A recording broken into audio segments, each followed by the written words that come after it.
'Tug life' movie థియేటర్స్‌లోకైతే వచ్చేసింది. Present మూవీకి అంత మంచి టాక్ లేదనే చెప్పుకోవాలి. కమల్ హాసన్ ముందు మూవీ 'ఇండియన్ 2' కూడా అదే టాక్ వచ్చింది. Same talk.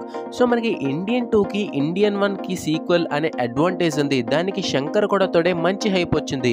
ఇటువైపు 'థగ్ లైఫ్' మూవీ చూసుకున్నట్టయితే 23 ఏళ్ల తర్వాత మణిరత్నం ఇంకా కమల్ హాసన్ కాంబో, దానికి తోడు 'సింబు' అనే అడ్వాంటేజ్ తోడే మంచి హైప్‌తో వచ్చింది. రెండు కూడా సేమ్ హైప్‌తో వచ్చి సేమ్ టాక్ తెచ్చుకున్నాయి.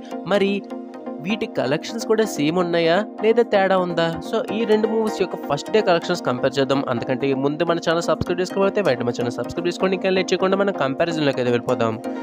ముందుగాన 'ఇండియన్ 2' కలెక్షన్స్ చూసుకున్నట్టయితే తమిళనాడులోని 13.4 కోట్లు, ఏపీ ఇంకా తెలంగాణలో 10.8 కోట్లు, కర్ణాటకలో 3.4 కోట్లు, కేరళలో 3 కోట్లు, రెస్ట్ ఆఫ్ ఇండియాలో 2 కోట్లు, ఓవర్సీస్లో అంటే ఫారెన్ కంట్రీస్లో కలెక్షన్స్ చూసుకున్నట్టయితే 27 కోట్లు. మొత్తం మీద 58.10 కోట్ల గ్రాస్ని, 28.5 కోట్ల షేర్ని రాబట్టింది 'ఇండియన్ 2' ఫస్ట్ డేనా. ఇంకా 'థగ్ లైఫ్' మూవీ కలెక్షన్స్ చూసుకున్నట్టయితే తమిళనాడులో 18 కోట్లు, ఏపీ ఇంకా తెలంగాణలో 5 కోట్లు, ఫారెన్ కంట్రీస్లో కలెక్షన్స్ చూసుకున్నట్టయితే 12 కోట్లు, కేరళలో మనకి 2 కోట్లు, రెస్ట్ ఆఫ్ ఇండియాలో చూసుకున్నట్టయితే 6 కోట్లు. మనకి కర్ణాటకలో రిలీజ్ అవ్వలేదు కొన్ని ఇష్యూస్ వల్ల.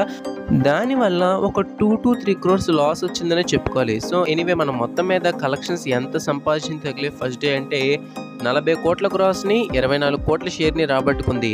మన ఇద్దరితో కంపారిజన్ చేస్తే 'ఇండియన్ 2'కి కొంచెం ఎక్కువ కలెక్షన్స్ వచ్చాయి. సో మరి ఈ రెండు మూవీస్ యొక్క కలెక్షన్స్ అయితే ఇవి. మీరు కానీ 'థగ్ లైఫ్' మూవీ చూస్తుంటే మీరు విని కింద కామెంట్లో చెప్పండి. అది వాళ్ళ వీడియో అయితే. Thank you for watching the video. Jai Hind. Have a nice day.